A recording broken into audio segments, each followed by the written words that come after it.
Assalamualaikum warahmatullahi wabarakatuh.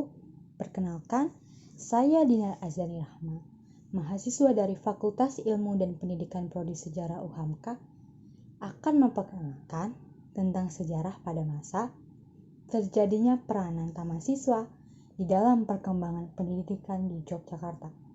Berikut ini kita bakal lihat cuplikan dari fakta dan bukti saat terjadinya peristiwa ini. Semoga bisa menambah pengetahuan serta wawasan kita sebagai generasi milenial untuk mengenal lebih jauh dan dalam lagi ya. Dan yang pertama itu, saat terjadinya kebangkitan nasional Indonesia pada abad itu muncul serta timbul rasa perjuangan melawan penjajahan. Ini didasari atas rasa nasionalisme, dan pergerakan ini tuh muncul karena adanya reaksi dari masyarakat Indonesia terhadap perlakuan kolonial Belanda. Dalam kehidupan sosial di masyarakat ada perbedaan mencolok, yaitu saat itu perbedaan itu dibagi menjadi 3 faktor, yaitu faktor ekonomi, sosial, dan budaya, serta faktor politik.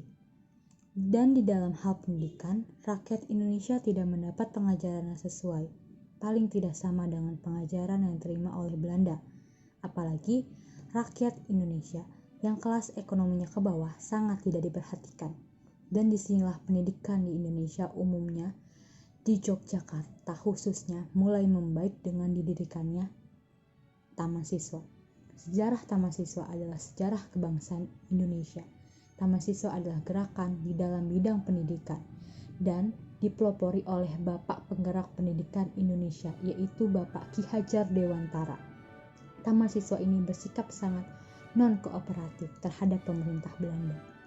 Selanjutnya, kita akan membahas tentang materi sejarah berdirinya Taman Siswa pada masa itu. Apa sih Taman Siswa itu? Taman Siswa berarti tempat bermain atau tempat belajar. Dan siswa berarti murid. Taman Siswa merupakan nama sekolah yang didirikan oleh Ki Hajar Dewantara pada tanggal 3 Juli tahun 1922 di Yogyakarta. Organisasi Taman Siswa didirikan karena adanya ketidakpuasan terhadap sistem pendidikan yang ada di masa itu. Waktu itu, pemerintah Belanda masih menguasai Indonesia dan sistem pendidikannya. Taman Siswa dibentuk salah satunya bertujuan untuk memberi kesempatan rakyat Indonesia yang tidak bisa mengenyam pendidikan di sekolah milik Belanda. Dan sistem pendidikan yang sesuai dengan rakyat Indonesia adalah sistem pendidikan nasional. Sistem pendidikan ini adalah sistem pendidikan baru berdasarkan kebudayaan bangsa Indonesianya sendiri, merdeka, serta mengutamakan kepentingan masyarakat. Dan dari sinilah timbul keberanian beberapa orang yang mendirikan sekolah-sekolah sendiri tanpa subsidi dari pemerintah. Dan Taman Siswa ini didirikan oleh Bapak Ki Hajar Dewantara yang pada mulanya bernama National Underrich Institute Taman Siswa. Pilihan Ki Hajar Dewantara untuk mengambil perjuangan melalui pendidikan didorong oleh hasrat untuk turut bertanggung jawab atas nasib bangsa serta kemanusiaan pada umumnya. Dan secara ini didasari atas faktor-faktor subjektif, yaitu hasrat dan tekad bangsa Indonesia untuk terus berjuang mencapai kemerdekaan. Nah, selanjutnya di sini kita akan membahas materi tentang perkembangan Taman Siswa pada masa yang akan ada tersebut. Yang pertama, ada 2 masa perkembangan, yaitu pada masa sebelum dan sesudah kemerdekaan. Yang paling pertama, kita akan membahas masa yang sebelum kemerdekaan. Yang pertama, Taman Siswa pada masa pendudukan Belanda. Pada zaman ini itu, pemerintah Belanda menganggap bahwa Taman Siswa bisa dianggap sebagai tempat pemupukan kader masyarakat Indonesia di masa mendatang. Dan yang sudah pasti akan berusaha pula untuk membangkang kekuasaan kolonial. Dan karena itulah pemerintah Belanda itu sangat berusaha untuk menghalang-halangi perkembangan Taman Siswa, khususnya untuk sekolah-sekolah partikelir pada umumnya. Dan Ini membuat kegelisahan di dalam pemerintahan Belanda, dan ini dijawab dengan dikeluarkannya Ordonansi Pengawasan. Ordonansi Pengawasan ini dinyatakan mulai berlaku pada 1 Oktober 1932 dan memiliki isi serta tujuan yang memberi kekuasaan pada alat-alat pemerintah untuk mengurus wujud dan isi sekolah-sekolah partikelir tidak dibiayai oleh negeri. Sekolah partikelir tersebut harus meminta izin lebih dahulu sebelum dibuka, dan guru-gurunya harus mempunyai izin mengajar.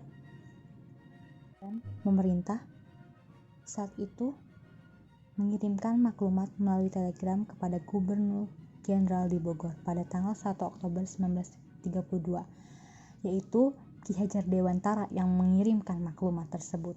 Pemerintah sangat terkejut akan tekad perlawanan masyarakat Indonesia, dan setelah mengeluarkan beberapa penjelasan dan mengadakan pertemuan dengan Ki Hajar Dewantara, akhirnya dengan keputusan Gubernur Jenderal tanggal 13 Februari, Ordonansi Sekolah Liar diganti dengan ordonansi baru. Dengan adanya persatuan yang kuat antar tokoh-tokoh dan masyarakat Indonesia dalam melawan pemerintah Belanda, akhirnya dapat berhasil. Nah, yang kedua kita akan membahas taman siswa pada masa pemerintahan Jepang. Pada masa pemerintahan ini, berawal dari kedatangan Jepang dianggap sebagai pembebas oleh sebagian pemimpin di Indonesia. Demikian juga oleh sebagian kalangan taman siswanya sendiri. Pada masa Jepang banyak perguruan yang ditutup karena ditinggalkan oleh guru-gurunya untuk bekerja pada sekolah-sekolah negeri. Dan sebagian lagi itu ditutup oleh Jepang. Mereka beranggapan dengan kedatangan Jepang di Indonesia sudah merdeka, tetapi tidak sepemikiran itu. Sehingga mereka menginginkan pengurusan taman siswa diserahkan pada pemerintah. Tetapi pendidikan taman siswa sangat maju ketika awal Jepang datang. Keadaan ini itu hanya di Taman Siswa Yogyakarta saja. Dan pada perkembangan pada masa Jepang ini, sekolah swasta dilarang dan Jepang hanya memperbolehkan sekolah-sekolah kejuruan Jepang memerintahkan penutupan sekolah-sekolah partikelir terutama tingkat menengahnya. Secara organisatori, zaman Jepang merupakan kemunduran bagi taman siswa, dan hilangnya cabang-cabang yang ada di Kalimantan, Sulawesi, Ambon, sampai Bali Ternate, menyebabkan perjuangan taman siswa dalam memupuk kader bangsa terbatas di Sumatera dan Jawa, sampai pada akhirnya tercapai kemerdekaan nasional. Banyak bekas dan guru serta murid taman siswa yang terlibat dalam perjuangan kemerdekaan. Dan yang terakhir, perkembangan taman siswa pada pasca kemerdekaan. Ini merupakan masa yang dimana pada dasarnya struktur dan organisasi di dalam taman siswa antara sebelum dan setelah kemerdekaan masih sama, tetapi struktur organisasi di lembaga pendidikannya menyesuaikan ketentuan pemerintah. Pada era globalisasi, mau tidak mau taman siswa harus menjalin kerjasama baik nasional maupun internasional, dan adanya kerjasama dengan luar negeri ini memberikan efek kepada studi lanjut di luar negeri dan mendatangkan tenaga-tenaga pengajar dari luar negeri, dan adanya pertukaran pelajar. Maka harus menerima kebudayaan asing dan menjaga kebudayaan bangsa Indonesia. Dan setelah sukses, kita bisa lihat sendiri museum yang ada di Jakarta, yaitu Museum Taman Siswa yang terletak di Jalan Taman Siswa yang bernama Museum Dewantara Kirti. Museum tersebut adalah rumah Ki Hajar Dewantara yang terletak di lingkungan Taman Siswa, dan sampai sekarang ini museum tersebut masih berfungsi dalam membantu penelitian pendidikan.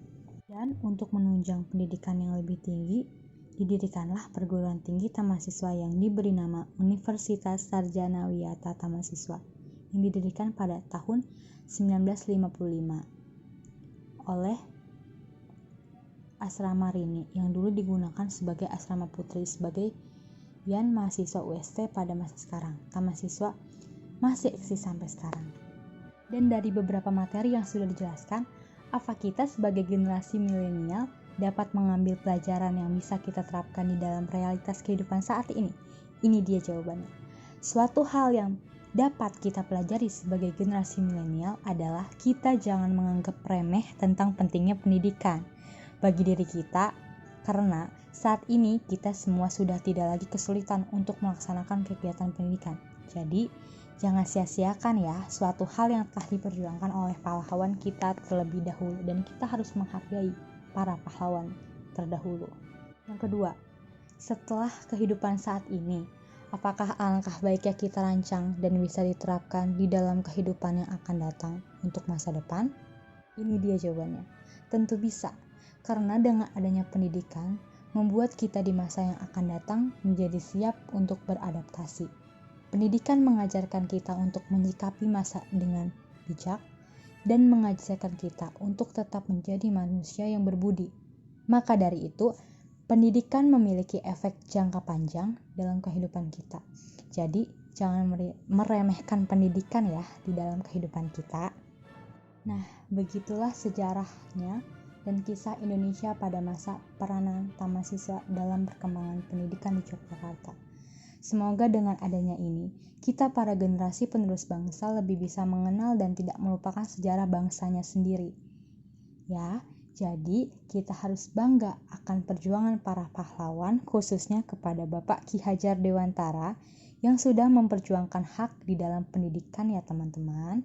Sekian penjelasan pemaparan materi yang sudah saya berikan. Semoga kita bisa mengambil di dalam kehidupan kita dan menjadikan suatu pembelajaran serta pelajaran. Sekian penyampaian materi dari saya, semoga bermanfaat. Wabillahi taufiq wal hidayah. Wassalamualaikum warahmatullahi wabarakatuh. Jangan sekali-sekali melupakan sejarah ya guys.